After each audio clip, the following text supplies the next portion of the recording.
Ngayon, nasaan na kaya yung mga taong inaralan ng ating Panginoon? Bakit nakalibing na naman ito? Hindi man lang sila nakirama, hindi man lang sila nagpunta ron. Hanggang noon pa ba mga panahon na nakalibing na natakot pa rin yung mga taong yun? Takot pa rin sila, Kuya Men, dahil kung sino man ang dadamay, pauhuli sila ng mga scribe at pariseo eh. Pero ang pinakamaganda sa tanong mo kanina, napansin mo puro babae. Sa ngayon, Kuya Men, sa mga nagsisimba ba? Oo nga. Sa mga naglilingkod sa simbahan, sino ba ang marami? Oo nga. Halos puro mga babae So, makikita. nakakalungkot, di ba? Opo. Nakakalungkot, Kuya Men. Yung mga lalaki, parang ligtas na sila eh. No? Parang yung mga babae, hindi pa sila ligtas. Kaya sila naglilingkod. Pero ang pinakapunto rito, Kuya Men, ay yung gumagawa ng paraan. Yung mga taong ito na nag-iisip sila, no? Na kung paano may gulong. Nung maiisip nila na may nakita nilang nakagulong na. So, ang ibig sabihin, Kuya Men, kapag ikaw ay nag-iisip ng kabutihan, lalo tigit sa paglilingkod sa Diyos, makikita mo kung minsan, naganap na yun. Amen. Ginanap na lang Panginoon para sa iyo. No? Pero, ang pinakamaganda pa rito, Kuya Men, na sa loob ng 3 araw muling nabuhay ang Panginoon. Na pinatunayan niya, na sinasabi niya sa kanyang mga alagad, na iniaaral niya lagi sa kanila, na siya ay ipapapatay, at sa 3 araw, muli siyang mabubuhay. Namatay siya ng Biyernes Santo, nakalibing siya ng Sabado, pagdating ng Linggo ng umaga, ay nabuhay siyang muli. Ito ang ating iginagalang na araw, ang araw ng Linggo. Upang alalahanin natin ang muling pagkabuhay natin na kung hindi nabuhay ang ating Panginoon, wala tayong pag-asa na magkakaroon ng buhay na walang hanggan. Amen. Nabuhay ang ating pananampalataya ng dahil sa kamatayan ng Panginoong Hesus. Hindi po ba? Tama. Yan po. Yan po ang muling pagkabuhay ng Panginoong Hesus. At ngayon po ay dumadako na tayo sa pinakapinali halos ng chapter na ito ng Marcos, chapter 16, yung mahabang pagwawakas ng Ebanghelyong ito. Napakita si Jesus kay Maria Magdalena. Tingnan po na maiksi po lamang ito, umagang-umaga ng araw ng Linggo, matapos na muling mabuhay si Jesus, siya ay unang napakita kay Maria Magdalena. 7 demonyo ang pinalayas ni Jesus sa babaeng ito. Pumunta siya sa mga alagad ni Jesus na noy na hapis at umiiyak at ibinalita ang kanyang nakita. Ngunit hindi sila naniwala sa sinabi ni Maria na buhay si Jesus at napakita sa kanya. Maganda po ang mesaheng mga kapalob dito. Bakit pagkabuhay ng Panginoong Hesus, sa isang makasalanan siya nagpakita na may 7 demonyo ang pinalayas dito kay Maria Magdalena. Sa panahon natin ngayon, ang Panginoon ay lagi nagpapakita sa mga tao makakasalanan pero pinagbabaliwala natin eh. Ano? Alam mo, Kuya Men, marami siya ngayon ang nagbabago ng buhay. Yung tinatawag nilang born again. Itong si Maria Magdalena nag-born again. Nag-born again. Ang sabi nga ng alam kong isang pastor noon, na ang pangalan ay isang artista eh. Ang sabi niya, kahit na si Mother Teresa, kung hindi siya magiging born again, ay hindi siya makakapasok sa karya ng langit. Kahit na gumawa at gumagawa at gawa ng gawa. Pero rito, Kuya, may pinatutunayan din dito. Hindi sapat yung pagbabalik loob ng ating ng tao. Si Maria Magdalena, magmula na magbalik loob sa Diyos, ay gumawa siya, naglingkod siya sa ating Panginoon. Ito ang kailangan natin. Hindi sapat yung magbabago ng ating buhay. Hindi sapat yung babaguhin natin yung masama nating ugali. Ang dapat maglingkod tayo at paglingkuran natin ang Diyos. Saan? Sa kaniyang simbahan.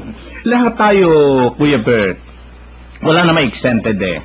Lahat ng tao makasalanan, hindi po ba? Totoo yan. Pero dito nakita natin dito sa binasa ko na ito, itong Maria Magdalena ay isang makasalanang tao at siya mismo yung nagbalita sa kanyang nakita.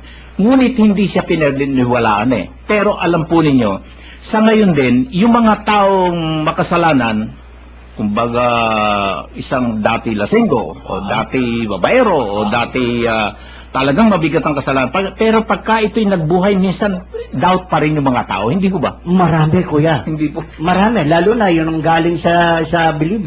Pagka nagbagong buhay na yung mga tao, Hindi pa rin nila mapaniwala. Hindi pa makumbinsi yung mga tao. Ganon talaga ang tao eh.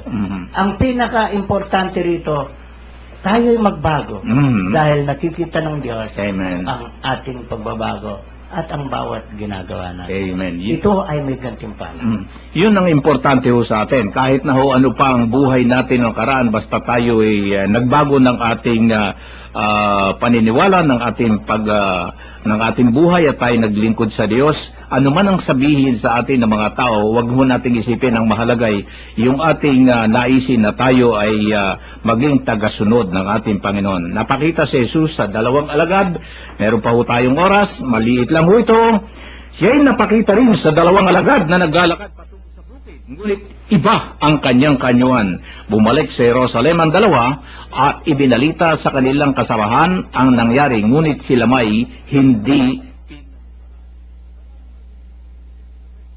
Katulad dito, 2 alagad na ito na nagbabalita, marami pa rin yung mga taong kahit na ikaw ay nangangaral, kahit na iti nagtuturo, kahit na sinasabi ang kadakilan ng Diyos, iti nagbago na. Bakit ang mga tao rin ngayon para bang bantulot pa rin na maniwala sa ganong klase ng tao? Kasi kuya, maraming pag-aalilangan ng tao. Kaya nga ito ang inaalis ng Diyos eh. Kaya nga kapag ikaw ay gumaling, sinasabi niya, pinagaling ka ng iyong pananalig. Para gayahin din natin yung mga tao niyan. Pero nawawala pa rin, kahit na ilang libo pang milagro ang makita ng tao, ayaw pa rin paniwala. Amen. Yan ang kalimitan ho dyan eh. So, napakita si Jesus sa 11. Tingnan po natin to.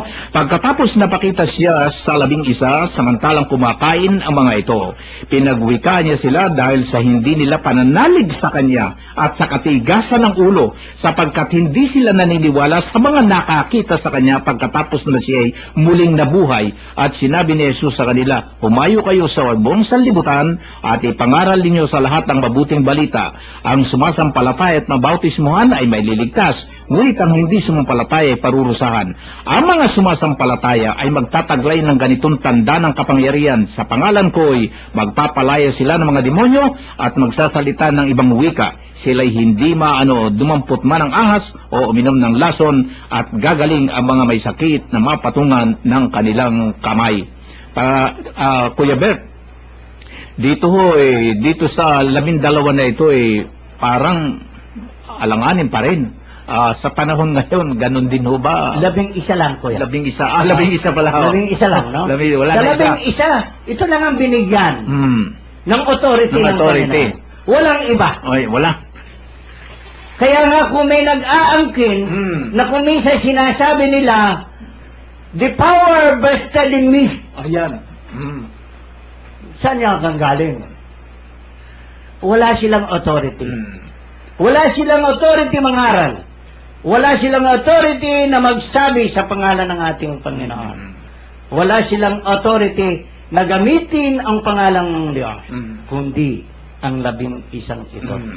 Kaya nga, Kuya Min, sana naman maliwanagan ng Diyos ang mga taong ito upang yung sinabi ng Diyos na magkakaroon ng isang kawan, isang pastor, ay madali nang matupad. So, itong authority na ito na pinagkaloob dito sa 12 ito, ibig niyong sabihin, Kuya Bert, transferable ito. Transferable. Transferable. Ibig sabihin, kung sino man ang binigyan ng authority ito at binigyan nila noon, hanggang sa kasalukuyan na ibibigay at na itatransfer ang authority na ito, yun ay may kapangyarihan. May kapangyarihan, kuya. Kasi mismong sila binigyan ng authority ng Panginoon. At nasa gawa ng mga apostol yung sinasabi mo. At sinasabi nila, sila Pedro ay sinasabing pinatungan si ganito, pinatungan ito sa ganito, dahil iyon ay binigyan ng otoridad upang magkaroon ng kapangyarihang nanggagaling sa ating Panginoong Hesus. Amen. So, yun ho, yung authority ho natin, tingnan ho natin kung saan, sabi ni Kuya Bert, kung saan ho galing yung ating authority. Totoo. Ngayon, dito naman ho tayo sa ang pag-akyat na ni Jesus sa langit. Pagkatapos magsalita sa kanila, ang Panginoong Jesus ay iniyakayat sa langit at lumuklok sa kanan ng Diyos.